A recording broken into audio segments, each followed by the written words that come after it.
دايما كانت قصص ديزني بتبهرني وانا صغير، النهايات السعيدة دايما والقصة الجميلة واللي بتحسسك بالبهجة والسعادة وان كل حاجة حلوة وجميلة. ولكن وراء كل شيء جميل في حاجة سوداوية كفاية تخليك تكره الشيء ده، بس الموضوع ده مش دايم. ولكن مع قصص ديزني فالموضوع ده دايما هتلاقيه موجود. قصص ديزني تقريبا كلها مبنية على قصص مخيفة ومرعبة، ووصول القصص دي ممكن تخليك تكره اي قصة من قصص ديزني لما تعرف حقيقتها.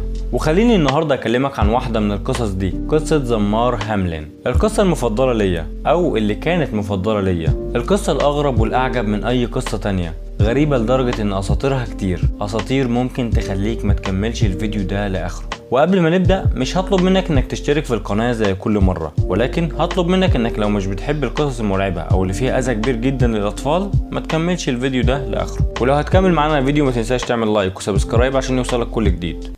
قصة ذا بايت بايبر او زمار هاملين الحقيقية في واحدة من افلام ديزني القصيرة اللي مش ناس كتير تعرفها، بس انا شخصيا كنت بعشق القصة دي.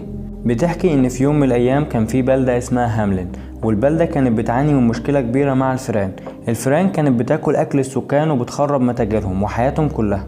ولما السكان فاض بيهم الكيل قرروا يروحوا لعمدة البلدة عشان يشوف لهم حل، بس للأسف العمدة ما كانش عنده حل للمشكلة دي، فقرر انه يعرض مكافأة من الذهب للي هيخلصوا من مشكلة الفئران. ولما سمع الزمار عن المكافأة قرر انه يحل المشكلة وياخد هو المكافأة، وبدأ يعزف على المزمار السحري بتاعه فلم وراه كل الفئران وخدهم برا البلدة على قطعة جبنة عملاقة. واول ما وصل ليها الفئران استخدم المزمار السحري تاني فخفى قطعة الجبنة بالفئران اللي جواها.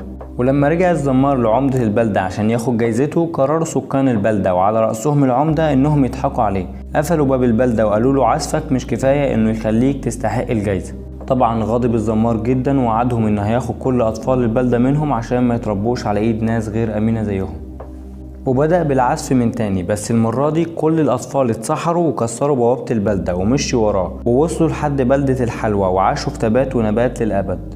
والحكاية دي هي الأغرب معانا النهاردة. أصل القصة في كتاب الأخوين جريم كان زي ديزني بالظبط ما عدا النهاية. في نسخة الأخوين جريم الزمار بياخد الأطفال لكهف مهجور محدش بيعرف عنهم حاجة، مش بلدة الحلوى زي ما ديزني بتقول. بس الغريب هنا ان في ناس بتقول ان القصة حقيقية وبترجع اصولها لسنة 1284 في بلدة هاملين الألمانية، والقصة اتعمل منها مئات النسخ، بس حاجتين بيفضلوا موجودين وهم عدد الأطفال 130 لأنه مكتوب في مذكرة البلدة، وهاملين اسم البلدة اللي موجودة في الحقيقة. وأول كتاب عن القصة كان في مذكرة البلدة نفسها سنة 1384 وكانت بتقول مر 100 عام على اختفاء أولادنا أولاد هاملين. مؤرخين كتير حاولوا يفسروا القصة بطرق مختلفة، منها ان الاولاد اتباعوا كعبيد ارض بسبب فقر اهلهم. وواحدة من اسوأ النظريات اللي كانت بتحاول تفسر القصة واللي بسببها انا ما كنتش عايز اكمل القصة او ادور على تفاسير تانية ليها، والنظرية دي بتقول ان زمار هاملين نفسه كان بيعشق الاطفال وبيمارس معاهم الجنس لدرجة انه وصل بيه لحد انه يقتحم بلدة هاملين نفسها عشان يخطف الاطفال اثناء نومهم ويمارس معاهم الجنس. وفي نظرية تانية بتقول ان الاطفال ماتوا بسبب اسباب طبيعية وقعت في بلدة هاملين في الوقت ده، زي مرض الطاعون اللي انتشر في الفترة دي، وان زمار هاملين هو نتاج تجسيد للموت. وفي بعض السجلات الطبية بتقول ان مرض الطاعون كان منتشر بشدة في اوروبا بين عام 1348 وعام 1350، يعني بعد اكتر من نص قرن من اختفاء اطفال بلدة هاملين. طبعا في نظريات تانية كتير حاولت تفسر القصة، بس ابرز النظريات دي بتقول ان الاطفال في اوروبا كانوا مشتركين في حرب اتحكم عليهم فيها بالموت، حرب الاطفال الصليبية.